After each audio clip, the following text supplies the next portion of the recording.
क्या बिहार में फिर से शुरू होने वाली है शराब? क्या एनडीए सरकार ले लेगी ये बड़ा फैसला? क्या सम्राट चौधरी लेने वाले हैं अहम फैसला? क्या अब माफिया और गुंडे भाग जाएंगे नेपाल? क्या बिहार का वातावरण अब बदलने वाला है? आखिर किस नेता ने बिहार में फिर से शराब चालू करने की लगाई गुहार? पनोरमा ग्रुप, जो सोचता है वो करता है। नमस्कार, मैं हूं सागर कुमार। भारत लाइव देख रहे हैं आप। देखिए, एनडीए की सरकार जो है अब बिहार में बन गई है और बहुमत भी साबित कर लिया है सरकार ने। लेकिन आज वित्त मंत्री ने बजट पेश किया है बिहार का। बजट पिछले बजट से काफी बढ़ा हुआ है। जो एनडीए के तमाम नेता हैं बजट को लेकर काफी तरह की बातें कर रहे हैं। ये विकास वाला बजट है, नौकरी देने वाला बजट है, शिक्षा में बहुत ज्यादा बड़ा बजट है। हमारे साथ इस चर्चा में को आगे बढ़ाने के लिए भागलपुर के विधायक हैं कांग्रेस कोटे से अजीत शर्मा जी। पहले तो बहुत बहुत स्वागत है सर आपका। आपका भी स्वागत।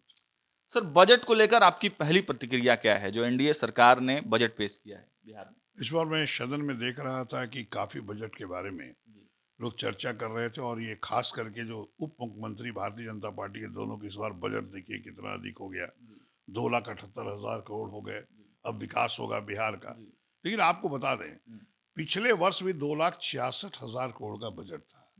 तो मात्र 12,000 करोड़ रुपया बढ़ा है। 12,000 करोड़ का मतलब होता है कि 5% से भी कम बजट की राशि बढ़ी है। जी, और आप देखिएगा शिक्षा विभाग को देखिएगा, तो उन्होंने 40,000 करोड़ का पिछला बजट था 2023-24 में, और 2024-25 में 52,000 करोड़ का किया है। जी, जबकि उन्होंने बहालियां जी, 2 लाख से ऊपर किया शिक्षकों का। जी, तो साहब आप खुश होके बोल रहे हैं कि बहुत बजट अच्छा है। बजट में तो 5% ही बढ़ा है, तो आप कहाँ से काम कर पाओगे? 94 लाख गरीबों को वो लोग 2-2 लाख रुपया भी तो देंगे। भाई 94 लाख परिवार को 2-2 लाख देने की बात उन्होंने कहा है। जी, तो प्रत्येक वर्ष 5 साल में उन्होंने कहा देंगे, तो प्रत्येक वर्ष करीब 40,000 करोड़ रुपया उनको प्रावधान होना चाहिए था। लेकिन बजट में मात्र 12,000 करोड़ की हुई है टोटल बजट में। तो आप कहाँ से ये दे दोगे? अच्छा।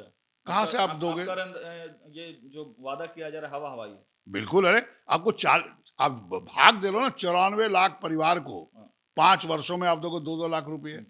तो आपका प्रत्येक वर्ष 40,000 करोड़ रुपया हुआ, और आपका बजट 12,000 करोड़ रुपया ही बढ़ता है, तो आप कहाँ से दोगे?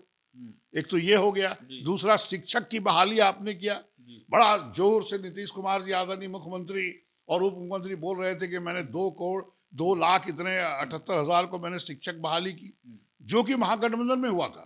अभी नहीं हुआ है, लेकिन अभी तो बहवाई सब लोग ले रहे हैं। उसको आप सैलरी कहाँ से दोगे? नीति आयोग के द्वारा जारी रिपोर्ट के अनुसार बिहार में गरीबी रेखा के नीचे रहने वालों की संख्या 26.59% है, जो देश में सबसे अधिक है। उसको आप क्या करोगे? तो बजट ये जो बनाया गया है, यह सिर्फ भाषण देने के लिए है। वास्तविकता में बिहार में कुछ नहीं होने जा रहा है। नहीं, वित्त मंत्री ने तो कहा है कि 8% गरीबी जो है बिहार में जो है कम हो गई है और बहुत सारे गरीब परिवार जो है वो गरीबी रेखा से बाहर निकल गए हैं। भाई आपके शासनकाल में नहीं हुआ, ये हुआ है तो हम लोग महागठबंधन की सरकार थी उसमें हुआ है। अच्छा। आप हवाई क्यों ले रहे हो भाई? हाँ। आपके केंद्र में जो सरकार है भारतीय जनता पार्टी का, आपने 14 में वादा किया 2 करोड़ युवकों को प्रत्येक वर्ष रोजगार देंगे। आप एक भी युवक को पूछिए कि रोजगार मिला क्या?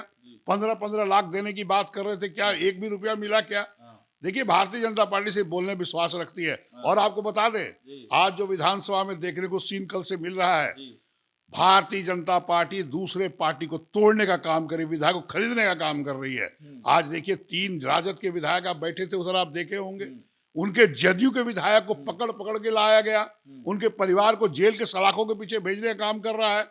महाराष्ट्र में देखिए चौहान सबको पार्टी तोड़ने का बात हो रही है। तो ये भारतीय जनता पार्टी मैंने बिल्कुल घबरा में है कि हम लोग 2024 में हार रहे हैं, तो ये धंधा कर रही है। और बिहार में भी साफ सब लोगों ने देखा है, मीडिया भाइयों ने भी देखा है, हम लोग ने देखा है, बिहार की जनता ने देखा है कि आप दूसरे पार्टी से हमारे गठबंधन के लोगों को तोड़ने का काम कर रहे हो, एक भय दिखाकर ईडी सीबीआई का, जो जनता कतई बर्दाश्त नहीं तोड़ करेगी। दिया ना सर। आप तो अपने विधायकों को लेके दूसरे प्रदेश में चले गए, लेकिन राजद के 3 विधायक तो टूट गए ना सर। कमी तो आप लोगों में रह गई ना। सर देखिए, कांग्रेस की बात आप करें, कांग्रेस देश में भारतवर्ष को आजाद कराने को लेके अंग्रेजों को यहाँ से भगाने का काम किया। जी। और आपको बता दें, कांग्रेस पार्टी जो विकास किया है देश में, सिर्फ कांग्रेस पार्टी ने किया है। और आपको बता दें, ये 2024 में चुनाव है, भारतीय जनता पार्टी की जो केंद्र में सरकार है उसको कांग्रेस वहां से उखाड़ फेंकेगी, क्योंकि जनता इसको कतई बर्दाश्त नहीं करेगी। और ये देखिए, बिहार में भी उन्होंने दिखाया कि हम पार्टी तोड़ के विधायकों को जोड़ सकते हैं। अरे आप विकास की बात करिए ना, अब तोड़ जोड़ क्यों करो? जनता चुन के भेजती है जिस सिंबल पर, उनको वहीं रहने दो। तुम क्यों तोड़ रहे हो? जनता इसको माफ किसी को नहीं करेगी। और आने वाले दिनों में महागठबंधन की आप लोग सरकार भी तो बनेगी। तोड़-फोड़ कर रहे थे सर, एफआईआर हुआ है। नहीं, एफआईआर हुआ, हम लोग कभी तोड़ 1900 विधायक कांग्रेस का एकजुट है। नहीं, महागठबंधन की मैं बात कर रहा हूँ, पूरे जो आप लोग के राजद के लोग हैं, उन लोगों ने तोड़-फोड़ भाई किया। सरकार उनकी थी तो वो कर रहे हैं, हम लोग कोई नहीं कर रहे हैं। एफआईआर एफआईआर हो रहा है तो वो लोग खेल कर रहे हैं। हाँ। कहीं हम लोगों ने किसी को नहीं तोड़ा है। आप बता दें, हम लोग लोकतंत्र पर विश्वास रखते हैं, जनता की शक्ति पर विश्वास रखते हैं। आने वाले चुनाव में जनता इनको एनडीए गठबंधन को जवाब देगी। सर आप भी तेलंगाना गए हुए थे, बहुत दिन तक वहाँ पर आप रहे, तो क्या कांग्रेस पार्टी को भी अपने विधायकों पर विश्वास नहीं था? ऐसा है कि कांग्रेस पार्टी को अपने विधायकों पर पूरा विश्वास था, है और आगे भी रहेगा। लेकिन जब सब लोग कहने लगे कि कांग्रेस के विधायक हमारे संपर्क में हैं, हमारे संपर्क में हैं, तो हम लोगों ने कहा कि चलो इन लोगों से संपर्क ही हटा लिया जाए। अच्छा। लेकिन जो भाजपा जेडीयू के लोग कह रहे थे कि हमारे संपर्क में कांग्रेस के विधायक हैं, प्रोपगंडा कर रहे थे, उनके विधायक कहाँ चले गए थे? उनके ही विधायक उनके संपर्क में नहीं रहे। सर आप लोगों को घुमाया गया बहुत, पूर्णिया, फिर दिल्ली, फिर हैदराबाद। पूर्णिया में हमारे माननीय नेता श्री राहुल गांधी जी का प्रोग्राम था, तो न्याय यात्रा थी और वहाँ हम लोगों की रैली थी, किशनगंज से लेकर के अररिया और अररिया से लेकर पूर्णिया कटिहार होते हुए हमारे नेता बंगाल गए। जो यात्रा उनकी चल रही है, तो हमारे नेता आएगा तो हम जाएंगे नहीं पूर्णिया? किसी से पूछ के जाएंगे क्या? अच्छा। और तेलंगाना जाने की बात है, तो तेलंगाना हमारी सरकार है, वहाँ रेवंत रेड्डी हमारे मुख्यमंत्री हैं। रेवंत रेड्डी का भी निमंत्रण था जो है सो हम लोगों को कि आप लोग आइए, तो हम लोग गए थे उनको बधाई देने के लिए। और श्री शैलम में जाके ज्योतिर्लिंग में हम लोगों ने पूजा किया। वहीं जो है सो शक्तिपीठ था जहाँ देवी का ग्रीवा गिरा हुआ था, तो हम लोगों ने जो है सो पूजा पाठ किया और वहाँ जो है सो बड़ा प्रेम से रहे हम लोग जो है सो। और उसके बाद जो है सो जब यहाँ हाउस की बात आई तो हम लोग जो है सो चले आए यहाँ। और हमारा कोई विधायक पटना आकर के न किसी मौर्या होटल में या चाणक्य में या किसी रिसोर्ट में नहीं ठहरे थे। हमारे हमारे सब विधायक अपने अपने घर पर ठहरे थे। और अपने अपने घर के बाद वो 9 बजे अपने हमारे जो पूर्व सीएलपी लीडर अजीत शर्मा जी हैं, उनके यहाँ आके हम लोगों ने नाश्ता किया। नाश्ता वो कम, उसको भोजन ही कह डालिए, यही किया।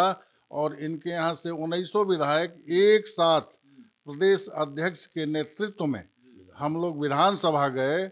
और विधानसभा में जाके हम लोगों ने एकजुटता के साथ जो अध्यक्ष के खिलाफ जो अविश्वास प्रस्ताव था सरकार की ओर से लाया गया था, हम लोगों ने पूर्व अध्यक्ष अवध बिहारी चौधरी जी के पक्ष में विश्वास व्यक्त किया।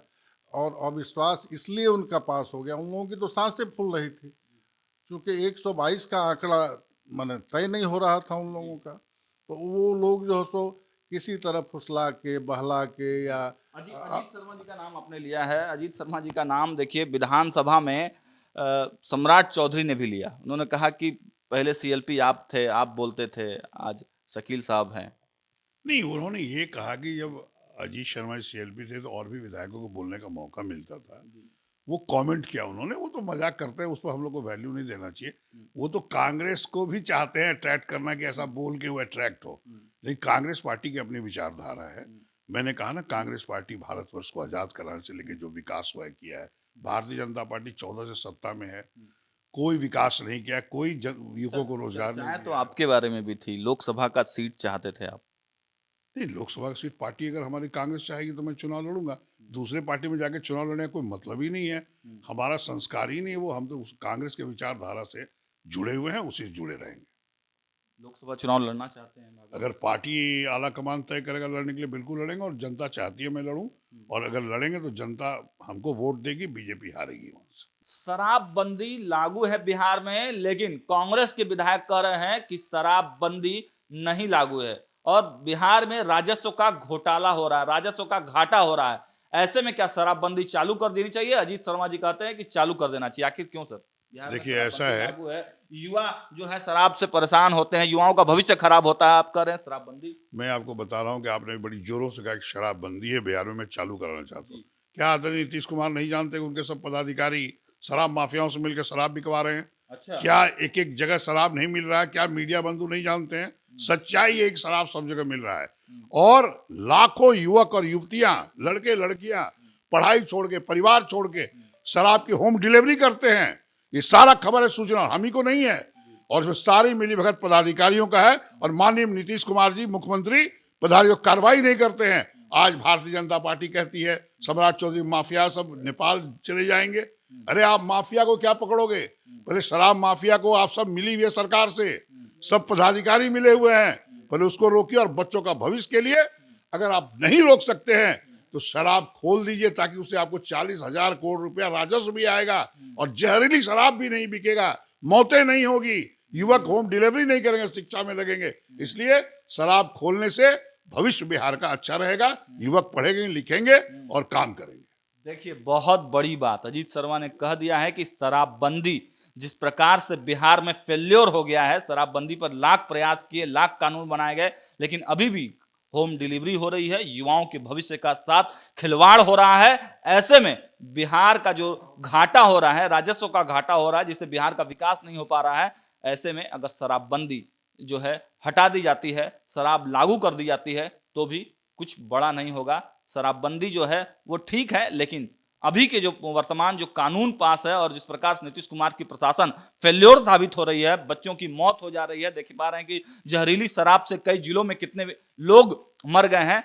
तो ऐसे में राजस्व का घाटा भी ना हो और लोग जहरीली शराब से लोगों की मौतें भी ना हो, इसके लिए बिहार में फिर से शराब चालू हो जाने चाहिए। पनोरमा ग्रुप, जो सोचता है वो करता है। अगर ये वीडियो पसंद आई और वह बिहार के राजनीति और बिहारियत से सरोकार रखेनी तो सब्सक्राइब बटन दबा के चैनल के सब्सक्राइब कर ली। ओजे एगो घंटी बा, ओकरा बटन दबा देला से कुल सटीक और मारक खबर रुआ मुफ्त में मिल जाई। अगर रुआ पत्रकारिता के हमनी के नया प्रयोग में सहयोग कर चाहतानी तो ज्वाइन बटन दबा दी। पेटीएम नंबर नोट कर ली 9386816700। धन्यवाद।